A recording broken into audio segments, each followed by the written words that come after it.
to another DorkLair action figure review. Today I'm taking a look at the NECA Ultimate Advanced Dungeons & Dragons Strongheart. If you watch the DorkLair live streams or you spend any time in the DorkLair Facebook group, you know that I have been obsessed with NECA Toys lately. I have been picking up the Mirage Turtles most recently. I have been collecting this Dungeons & Dragons line. I am also collecting the Alf figures. I don't know if they're going to make a lot of those, but I have both Alf figures. And I've just been in love with how awesome the figures from NECA have been. And they've just been doing such a good job of including tons of detail at a fairly affordable price point. I think some people debate whether or not $35 is fair price for these NECA figures, but I think it's a good price. And I love the fact that you can kind of hunt for these in stores. There's not like a shortage of them necessarily. You can just order them online, or if you want, you can try to find them at Targets and Walmarts and stuff. So for the most part, NECA has been a lot of fun. This line is basically like a reimagining of the classic 80s toy line, and I think I might be one of the few people who grew up in that era and did not collect these or have these figures.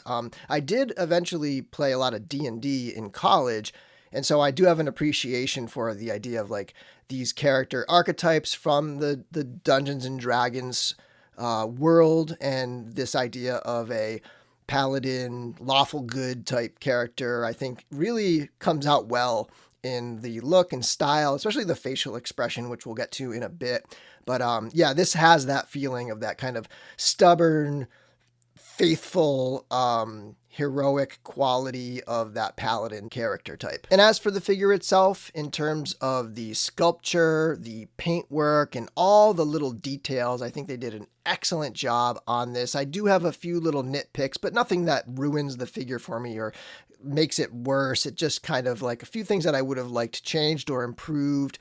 But overall, I'm really into this figure, so let's get into this review. Zooming in for a close-up of the figure, we've got this helmet that I think is fantastic. I love those wings, those metal wings on there. And then you have the plume that actually is movable, so you can move that around a little bit. And I think the visor's placed well. You can see the eyes perfectly, and underneath there you have the face of the paladin. I think it's pretty much perfect. It kind of exudes the classic vibe, and you do have that just, I don't know, there's like a certain arrogance to a paladin that I think comes across well with this character. One nice touch is that they have the chainmail at the neck, and so that kind of like makes it feel like it extends down and like he's wearing a full chainmail underneath the plate.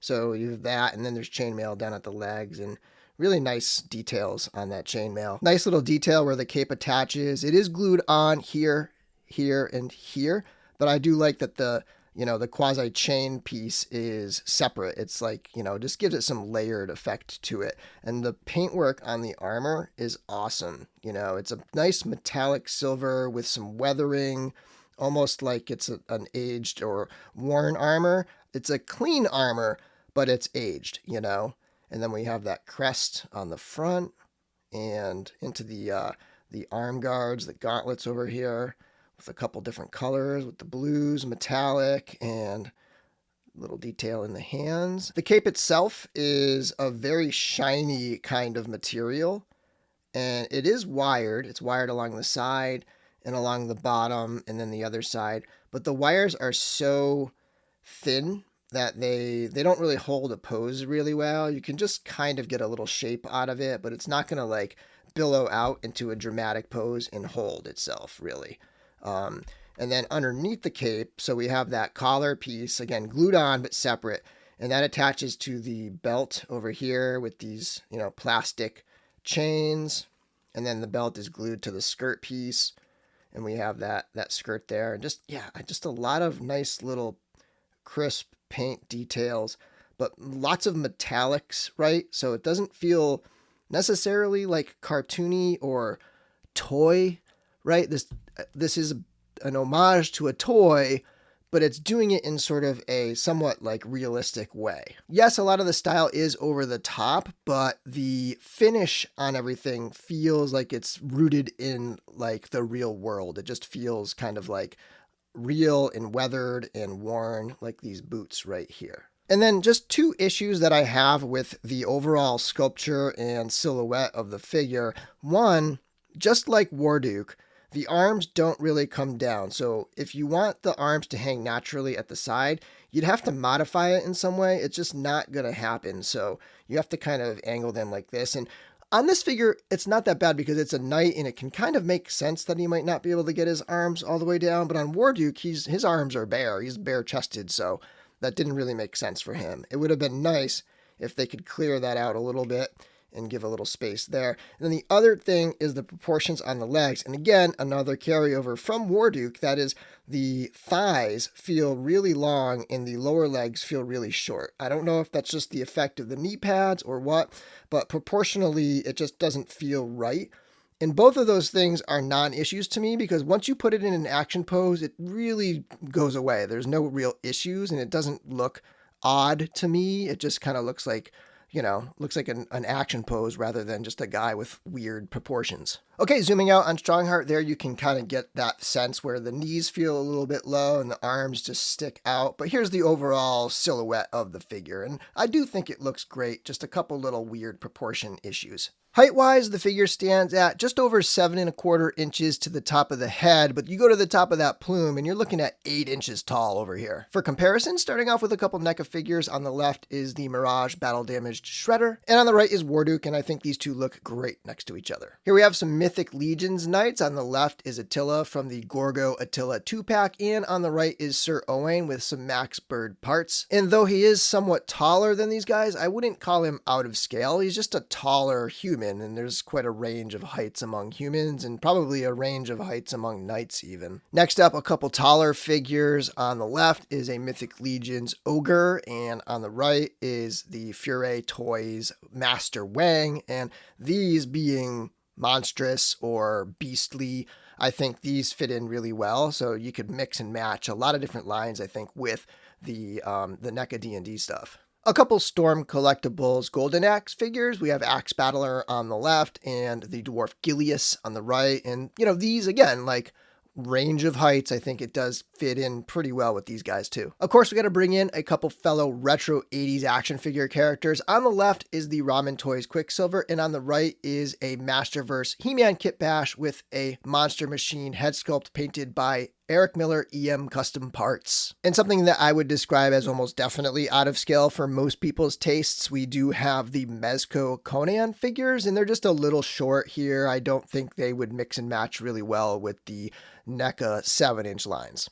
And last but not least, a couple other figures in that 7-inch range. On the left is the Animal Warriors Tiberius, and on the right is the movie realization Boba Fett. For accessories, he comes with this highly detailed scabbard and sword. The sword slides right in there, and there's a look at the sword. I feel like the sword's a little short. I wish it was a little bit bigger because he's such a tall character, but there's a lot of nice detail on there, including another little sheath with a dagger right here. So really nice piece. And then that attaches to him over here on that little belt loop hanging off his belt. And he's also got a Warhammer in gold, which adds like a nice little pop of a different kind of color palette to the figure. So that's a pretty sweet little piece right there. And then that has a loop as well, which doesn't quite have a place to hang it. But what I did initially was I took this off and then I slid this up over here. And then I put the sword scabbard back in there, and so that the hammer can hang in between the scabbard and the belt there. And the sword can go in there. And like I said, the sword feels a little short, a little kind of small for him, but I'm sure it's fairly realistic. It's just I'm so used to like legions with their big, huge swords. I really like the kind of over-the-top feel of those. He does come with a shield that's fairly basic on one side, but it's got some nice little wood details on the back and some leather straps. And I found it easiest to put the hand on the strap first. I needed to heat the hand up. I didn't want to like pull this off, like unglue the strap. So heating the hand up really helps to just like massage it in there, and then getting the hand on there first and then inserting the hand into the into the arm like this, and that's kind of how I assembled it. Speaking of hands, he does come with a nice variety of them. He's got a pair of closed fists. He's got 2 sets of gripping hands, so you've got like a tighter grip and a little bit of a looser grip here for the different accessories. And he's got a pair of relaxed hands. All of the hands have horizontal hinges. I think it would have been nice if they had made those 2 sets of different gripping hands. If they had had a vertical version and a horizontal version, that would have been really nice. Finally, for articulation, in some spots it's great, in others it's just okay. In the head, it's a mixed bag. So you have the neck that has the base of the neck with some articulation, and he can look down a decent amount, but he can't really look up any. There's a double ball at the top of the head, but you're not going to get a lot of cocking side to side. I think it's just the nature of having a helmet there, but a decent range of motion, all things said. Upward shoulder articulation is really good, and you have the nice soft plastic armor that can get out of the way. It's when you come down, it just doesn't come down far enough for my taste. I wish I wish they had engineered the inside of his suit right here a little bit differently to allow that arm to hang more naturally. And you can swing it all the way around. Of course, it's going to get stopped by that armor up top there. There is a bicep swivel, and like a lot of the recent NECA figures, I've been having to heat them up and pop it off before I really am able to twist it, because they've been stuck. I don't know if there's paint under there or what, but when I got it out of the box, that was stuck, like it's been with a lot of the NECA figures. For me, it's a non-issue because I know how to fix it, but for some people who aren't used to like popping their figures apart, that might be a bigger deal. Single jointed elbow comes up past 90 degrees, so a pretty good range there.